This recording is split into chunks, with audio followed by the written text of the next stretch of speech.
मौत के बाद इंसाफ का इंतजार। जी हां, सोशल मीडिया पर अतुल सुभाष को न्याय दो, ये टॉप ट्रेंड कर रहा है। हर किसी की जुबान पर यही है कि जो वीडियो इस वक्त आप देख रहे हैं, जिस शख्स को आप देख रहे हैं, उसे इंसाफ दिलाने की मांग जो इन्हें जानता है वो भी कर रहा है और जो नहीं जानता वो भी अब कर रहा है। एक शख्स जिसने अपनी पत्नी की टॉर्चर की वजह से आत्महत्या कर ली, खुद अपनी जुबान से अपना दर्द यहां पर पूरी दुनिया के सामने रखा। उससे पहले उसने करीब 1.5 घंटे का ये वीडियो बनाया जो इस वक्त आपके सामने है और सोशल मीडिया पर अपलोड कर दिया। इस वीडियो में अतुल सुभाष ने अपनी पत्नी और अपनी पत्नी के परिवार वालों पर कई गंभीर संगीन आरोप लगाए, उत्पीड़न का आरोप लगाया कि किस तरह से उन्हें मानसिक तौर पर प्रताड़ित किया जा रहा था। अतुल सुभाष बेंगलुरु की एक प्राइवेट कंपनी में काम करते थे, सुसाइड कर लिया है। सुसाइड से पहले बाकायदा 24 पन्नों का एक नोट भी छोड़ा है। बेंगलुरु की यह खबर कानून व्यवस्था और महिलाओं के लिए जो कानून बनाए गए हैं ताकि महिला सशक्तिकरण, महिलाओं को बचाया जा सके, महिलाओं की तरक्की हो सके, महिलाओं को न्याय मिल सके, इसे सोचने पर काफी हद तक मजबूर भी कर देता है। अतुल सुभाष पेशे से इंजीनियर थे। आप ये कहानी जानेंगे तो आपके रोंगटे खड़े हो जाएंगे, आपकी आंखें नम पड़ जाएंगी। अतुल सुभाष की मानसिक पीड़ा का अंदाजा आप देखिए इसी बात से लगा पाएंगे कि जिंदगी अपने हाथों से उन्होंने खुद ही खत्म कर ली और उससे पहले 1.5 घंटे का एक वीडियो बनाया जिसमें अपनी पूरी कहानी, अपना पूरा दर्द अतुल सुभाष ने बयां किया। और अतुल सुभाष ने अपने इस वीडियो में अपनी अस्थियों के लिए, सोचिए, जो बातें कही हैं वो अंदर से हिला देती हैं। अतुल ने कहा कि अगर उन्हें इंसाफ नहीं मिला तो उनकी अस्थियों को गटर में बहा दिया जाए। मेरे मरे हुए शरीर के आसपास मेरी पत्नी या उसका परिवार की तरफ से कोई नहीं आना चाहिए। तीसरा, मेरा अस्थि विसर्जन तब तक नहीं होना चाहिए जब तक मेरे हरासर्स को पनिशमेंट नहीं मिलता, तो मेरा अस्थि विसर्जन ना हो।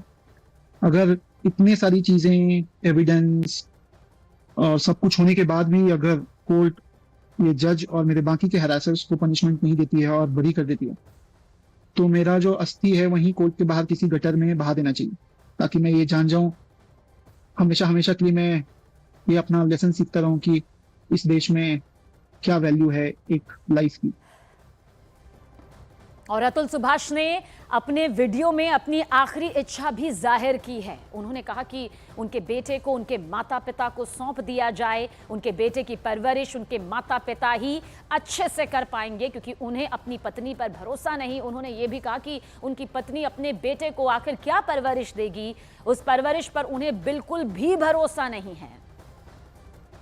मेरी कुछ आखिरी इच्छाएं भी बताना चाहूंगा मैं। तो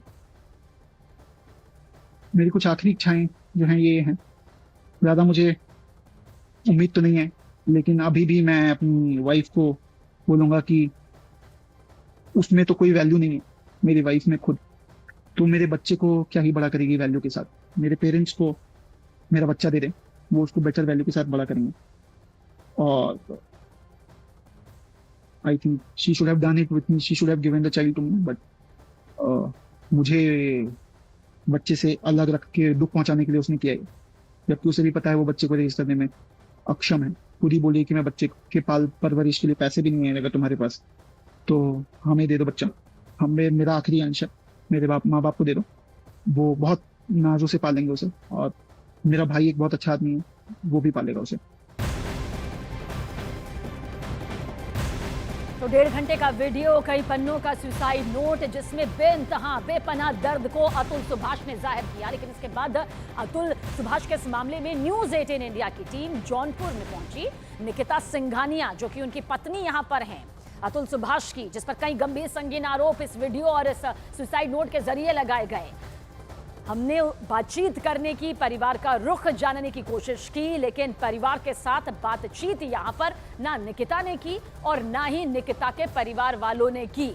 यानी कि अपना पक्ष यहां पर निकिता और निकिता के परिवार वालों की तरफ से नहीं रखा गया कि जो 1.5 घंटे में दर्द यहां पर अतुल सुभाष ने बयां किया उसमें आखिर कितनी हकीकत है। न्यूज़ 18 इंडिया की टीम जौनपुर में निकिता और उनके परिवार का पक्ष जानने की पहुंची, लेकिन निकिता ने बात नहीं करी, उनके परिवार ने भी बात नहीं करी। परिवार बातचीत के लिए तैयार यहां पर नहीं हुआ। ये दो तस्वीरें इस वक्त आपके सामने। अतुल सुभाष जिन्होंने यह आरोप लगाया कि किस तरह से उनकी पत्नी निकिता और निकिता के परिवार वालों की तरफ से उन्हें हर तरफ से प्रताड़ित किया जा रहा था, और इसी प्रताड़ना से वो इस कदर अब आहत हो चुके हैं कि वो अपनी जिंदगी अपने ही हाथों से खत्म कर रहे हैं। 1.5 घंटे का वीडियो जिसमें दर्द बयां करते अतुल सुभाष नजर आए। और देखिए, सुसाइड से पहले इंजीनियर अतुल सुभाष ने जो वीडियो बनाया है, जिसका कुछ हिस्सा यहां पर हमने आपको सुनाया भी, वो यकीनन झकझोर देने वाला है। अतुल सुभाष ने वीडियो में कहा कि जो वो मेहनत के पैसे कमा रहे हैं, वो पैसे उनके ही दुश्मनों को ताकत दे रहे हैं, दुश्मनों को बलवान कर रहे हैं। पुलिस और सिस्टम उनसे ही पैसे लेकर उन्हें परेशान कर रही है। तो मेरा मानना है कि मुझे खुद को ही खत्म कर लेना बेस्ट है मेरे लिए, क्योंकि जो मैं पैसे कमा रहा हूँ उसी से मैं अपने दुश्मन को बलवान बना रहा हूँ। वही पैसे मुझे ही बर्बाद करने के लिए यूज है, और ये साइकिल बढ़ता ही रहेगा, है ना। मेरे ही टैक्सेस के पैसे से ये कोर्ट, ये पुलिस सिस्टम मुझे और मेरी फैमिली को और बाकी लोगों को भी हैरास करेगा, जो अच्छे लोग। तो जो सप्लाई है वैल्यू का, उसी को खत्म कर देना चाहिए। तो अपने आखिरी वीडियो में अतुल सुभाष ने जो कुछ भी कहा वो आपके सामने, लेकिन इस बीच माता और पिता के लिए भी एक भावुक संदेश उन्होंने छोड़ा। उन्होंने अपने परिवार से कहा कि वो उनकी पत्नी के परिवार पर बिल्कुल भी भरोसा ना करें। जब भी मिलना हो तो उनसे पब्लिक प्लेस पर मिले, नहीं तो उनकी पत्नी, निकिता के परिवार या कोई भी किसी भी तरह का आरोप उनके माता पिता पर या परिवार के सदस्य पर लगा सकते हैं। सुनिए क्या कहा था। मैं अपने माँ बाप और भाई को बोलूंगा कि बिना किसी कैमरे के मेरी पत्नी या उसकी माँ या उसके किसी भी फैमिली मेंबर से बिना कैमरा पब्लिक प्लेस के ना मिले। आपका रेप केस भी लगाया जा सकता है, कोई भी केस लगाया जा सकता है। तो बहुत ध्यान से, अगर किसी भी बात के लिए मिले तो पब्लिक प्लेस पे मिले। बाकी और औरतें होनी चाहिए हमारी तरफ से जो टेस्टिफाई कर सके कि कुछ गलत नहीं हुआ है। कैमरा होना चाहिए, तभी मिले। तो ये 1.5 घंटे के उस वीडियो के कुछ हिस्से हैं जिसमें आप अतुल सुभाष का दर्द, उनका डर भी सीधे और साफ शब्दों में सुन पा रहे हैं। लेकिन अतुल सुभाष के भाई से बातचीत यहां पर न्यूज़ 18 इंडिया ने की और उनके भाई का बयान आपको दिखाते हैं कि क्या कुछ उनके भाई के जरिए कहा गया। 2019 में दे गॉट मैरिड, और उसके बाद I guess 2 years 2021, I don't know the exact year of separation.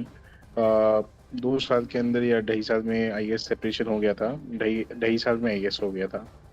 और सेपरेशन होने के बाद जो है वो आफ्टर 6 months अराउंड जो है वो उन्होंने डिवोर्स का केस फाइल किया।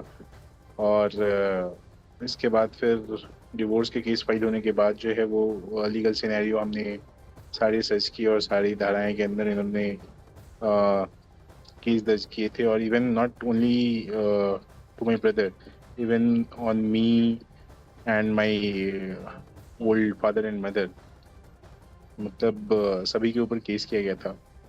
और अगर मैं आपको बताऊं कि मेरे से अगर मेरी भाभी का मिलना होगा तो एग्जैक्ट 2 दिन मिलना हुआ है, जो कि शादी के ठीक बाद वाले दिन जब वो घर पे आई थी। तो 2 दिन नहीं थी वो, उसके बाद वो बेंगलोर ट्रैवल करके आ गई थी बेंगलोर। तो वो 2 दिन मैंने उनसे मुलाकात की थी, और उसके बाद आज तक मैंने कभी मुलाकात उनसे नहीं की है। माई फादर ओनली 4 days उन्होंने उनसे मिला है। 4 days में 2 दिन जो वो शादी करके आई थी, और 2 दिन वो जो उनके फादर जब एक्सपायर किए थे तो फादर और मदर वहाँ गए थे वहाँ पे। तो 2 दिन वो, तो उनके ऊपर भी केस डाल दिया गया है। माई मदर जो हैं वो उनसे ज़्यादा दिन मिली हैं, बिकॉज उसका रीज़न ये था मिलने का कि जब प्रेगनेंसी हुई थी तो my mother was there in Bangalore. जब वो बेंगलोर में आई थी तो वो उनके साथ रही थी देख रेख के लिए, तो उनके ऊपर भी केस है। तो अतुल सुभाष के भाई को आपने यहां पर सुना, लेकिन इस बीच अतुल सुभाष के पिता ने भी बड़ी बात यहां पर की है। अतुल सुभाष के पिता ने कहा कि सिस्टम में मौजूद हर कोई रिश्वत मांग रहा है। अतुल के पिता ने कहा कि उन्हें कुछ और नहीं, सिर्फ और सिर्फ अपने बेटे की मौत का इंसाफ चाहिए, न्याय चाहिए उन्हें हर कीमत पर, लेकिन रिश्वत की खुले तौर पर उनसे मांग की जा रही है। हमारे बच्चे को न्याय मिलना चाहिए। बच्चा को खाली मेरे बच्चे के साथ जो हुआ किसी के साथ नहीं होना चाहिए। न्याय प्रणाली इतनी खराब है, वहाँ का हर आदमी रिश्वत लेने के लिए तैयार है, जज रिश्वत लेने के लिए तैयार है, और झूठा केस जिसका कोई औचित्य नहीं है वो केस डालती है। माने केस एक खत्म ही यदि हो गया तो उसके बाद 2 केस और डाल दीजिए, परेशान हमको करके पैसा लेना है, यही बात और कोई बात नहीं थी। हमारा लड़का तो बहुत प्रयास किया कि हम सच्चाई के रास्ता पर न्याय मांगने हम अदालत में जाएं, लेकिन अदालत से भी न्याय नहीं मिला, इसलिए उसने फांसी लगा दी, आत्महत्या कर ली। अतुल सुभाष ने सुसाइड से पहले न्याय व्यवस्था पर भी सवाल उठाए और आरोप लगाया कि उन्हें केस लड़ने के दौरान हर स्टेप पर, हर कदम पर रिश्वत देना पड़ता है। जुडिशियरी से मेरी एक दरख्वास्त है कि मेरे माँ बाप और भाई को इन फॉल्स केसेस में और हरास नहीं किया जाए, इसे खारिज किया जाए, और मेरे हरासर्स को और इस करप्ट जज को, और ये माधव का भी इन्वेस्टिगेशन होना चाहिए, है ना, ये भी लाखों रुपए कमाता है, तो जरूर पकड़ा जाएगा। बेसिक से कोई इन्वेस्टिगेशन करेगा तो कोई ना माधव पकड़ा जाएगा, उसके पास प्रॉपर्टीज होंगी, पैसा होगा, जज के पास प्रॉपर्टी पैसा होगा एक्स्ट्रा करप्शन का, तो पकड़े जरूर जाएंगे। अगर कोई कहता 50 रुपए तो ये हर कोई देता है, ये तो कोई ना कोई तो सामने आके बोलेगा कि 50 रुपए घूस लिया मैंने, तो ये तो सार्वजनिक बात है। अगर ये सब भी नहीं पकड़ पाते हैं तो फिर मेरी अस्थियां बहा दी जाएं गटर में।